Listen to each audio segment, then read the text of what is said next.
কম প্রতিদিনের মতো একটা ড্রিল বুক নিয়ে চলে আসলাম। তো এখন আমি যাব একটা গাছের আমাদের লাউ কাটতে। তো আজকে টাটকা টাটকা লাউ দিয়ে রান্না করব, দেশি মুরগি রান্না করব। আর এই যে লাউটার কাছে আমি চলে আসছি। এটাকে আমি অনেক দিন যাবত বলতেছিলাম আম্মুকে যে এই লাউটা দিয়ে আর কি মুরগি রান্না করে খাবো। আর লাউটা দেখেন মাশাল্লাহ কি পরিমাণে কচি আছে, কিন্তু দেখেন এটার ভিতরে যা আলগুলো আছে তা কতটা মানে ফ্রেশ লাগতেছে, দেখতে কিন্তু অনেকটাই সুন্দর লাগতেছে। যাই হোক, এখন এই লাউটা আমি কেটে নিব। অনেকটাই সুন্দর। আর নিজের নিজের গাছের লাউ এরকম মানে কেটে নিয়ে তরকারি রান্না করার স্বাদটাই কিন্তু অন্যরকম। আর এই যে ফাইনালি আমি লাউটা কেটে নিচ্ছি। আর একটা জিনিস দেখাই আপনাদেরকে, আমরা কত লাউ খাবো, মানে আপনারা বলতে পারবেন এটা এখানে রাইখাতে একটু, আপনারা বলতে পারবেন যে আমরা শুধু লাউয়ের ভিডিও দেখি, শাকসবজি, কিন্তু মাশাল্লাহ এইবার এই পরিমাণ আমাদের মানে লাউ হয়েছে যা বলার বাহিরে। এই যে এইখানে একটা আর দেখাইতেছি, এখান দিয়া এই সাইডেও একটা আছে, এখনও ওইটা নিচে পরেও এই দুইটা আছে, এই নিচে এখনও এই দুইটা আছে। এই যে দেখেন কি পরিমাণে লাউ হয়ে রয়েছে। তারপর ছাদে বলছিলাম শেষ লাউ না, তারপরেও দেখি ছাদে আরেকটা মানে হয়েছে, মানে মিষ্টি কুমড়া 4-5টা, মানে খেতে আসলে হয়তো একটা দুইটা থাকবেই, আমরা যতই বলি শেষ না। আসলে এবার প্রচুর পরিমাণে হয়েছে। আর এখন লাউটা নিয়ে চলে আসলাম। আর এই দেখেন অনেক কষ্টের পরে এই রান্নাঘরটা তৈরি করছি। আমাদের ওরকম একটা মানে জায়গা ছিল না, তো এই যে ছোট্ট একটা রান্নাঘর, এখানে আমি সবসময় রান্না করি। যাই হোক, তা আমি ভাবলাম যে সবাই যখন বাইরে রান্না করে, তা আম্মুরা অনেক রিকোয়েস্ট করছি যে আম্মু আমি এরকম একটা ছোটোখাটো, যাই হোক যেভাবেই হোক একটা বাইরে ছোটোখাটো রান্নাঘর দিব। তো অনেকটা রিকোয়েস্টের পরে আমার শাশুড়ি রান্নাঘরটা করে দিছে। তো আমার রান্নাঘরটা কেমন হয়েছে নতুন হিসাবে জানাইবেন ইনশাল্লাহ। এটা নেক্সট সামনে একটু একটু করে আমি এটাকে সুন্দর করে তুলব। আর এই যে লাউটা নিয়ে আসছি, এখন এটাকে আমি কুটে নিব, তো রান্নাটাও আপনাদের সাথে শেয়ার করব। লাউটা আমি কাইটা নিচ্ছি, মাশাল্লাহ কতটা কচি। এই যে লাউটা আমি কাইটা নিচ্ছি, আর এইখানেও দেখছেন অনেকটা কিন্তু কচি, অনেকটা কচি।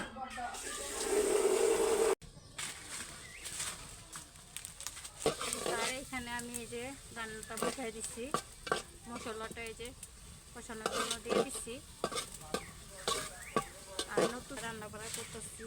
আর এই দেখেন পাতা দিয়ে আমি আজকে রান্না করা করতেছি, যেহেতু নতুন চুলা, পাতা দিয়ে রান্না করলে মানে অনেকটাই ভালো হবে, মানে চুলাটা আর কি ভালোভাবে জ্বলবে।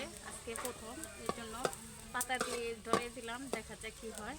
তো মশলাটা আমার আরেকটু কষানো হলে এখানে আমি এই যে এখানে এই যে মুরগিগুলো নিচ্ছি, দেখেন মুরগিটা কত পরিমাণে তেল দিচ্ছে, মানে এটা কিন্তু আমাদের নিজস্ব আম্মু দিনকে জব করে রাখছিল। তো আমরা যাবত বলছি লাউ দিয়ে মুরগি দিয়ে খাবো, তো দেখেন কতটা পরিমাণে তেল হচ্ছে, দেখার মতোই অনেকটা।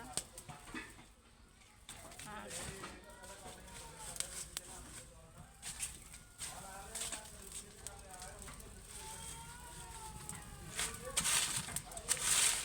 এখানে একটু জাল দিয়ে নিতেছি।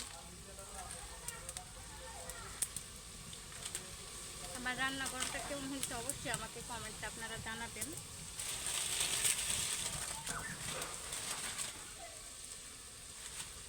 আর এইখানে যে আমার মশলাটা কষানো হয়ে গেছে, এর মাঝে আমি দিয়ে দেবো এখন মুরগিগুলা, এই যে ধুয়ে রাখছিলাম এই মুরগিগুলো এখন দিয়ে দেবো এখানে আমি। তো আপনারা এরকম ট্রাই করে দেখবেন, লাউ দিয়া মুরগি রেসিপিটা কিন্তু দারুণ লাগে আমার কাছে, মানে আমার কাছে অনেকটা দারুণ লাগে। তো এটাকে আমি ভালোভাবে নাড়াচাড়া করে ঢাকনা দিয়ে ডেকে ভালোভাবে কষিয়ে দিব। তো আমি ঢাকনা দিয়ে এখন এভাবে ঢেকে দিলাম, আর এক পাশে আমি ভাত দিয়ে দিয়েছি। আর এইখানে এই যে মুরগিটা আমার কিন্তু কষানো হয়ে গেছে, পারফেক্টভাবে কষানো হয়ে গেছে। এখন আমি এখানে লাউগুলা দিয়ে দিব, আর লাউগুলা এই যে আমি কুটে ধুয়ে পরিষ্কার করে রেখেছিলাম, তো লাউগুলো আমি দিয়ে দিলাম সব এইভাবে। তো হালকা আমি এটাকে একটু নাড়াচাড়া করে দেব।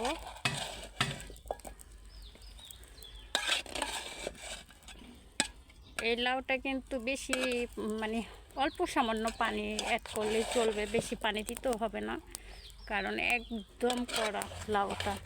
আর সাদা লাউ রান্না করলে এমনিও অনেকটা মজাদার হয়।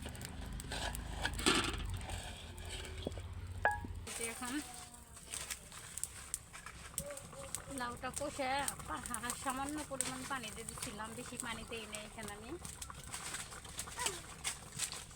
লাউটা একদম গইলা গেছে গায়ে, দেখেন একদম গইলা গেছে।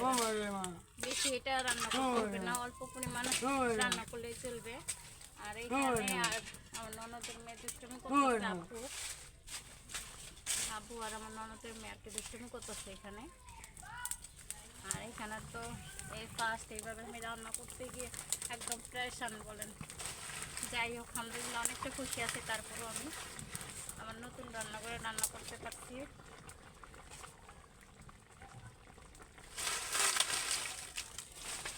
তুমি এত দুষ্টু হয়েছো কেন? হ্যাঁ, সবগুলো ফলাই দিতেছ, মামের গাছগুলো, হ্যাঁ ডাইকা দিতেছ কেন?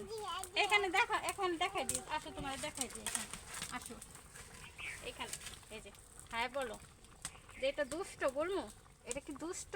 তোকে দুষ্ট, তোকে দুষ্ট বলমু? ওয়াও ওয়াও কিনছি, ওয়াও। আর এই যে আমার তরকারিটা রান্না শেষ, অনেকটাই পারফেক্ট হয়েছে, তরকারিটা রান্না শেষ করে ফেলাইলাম।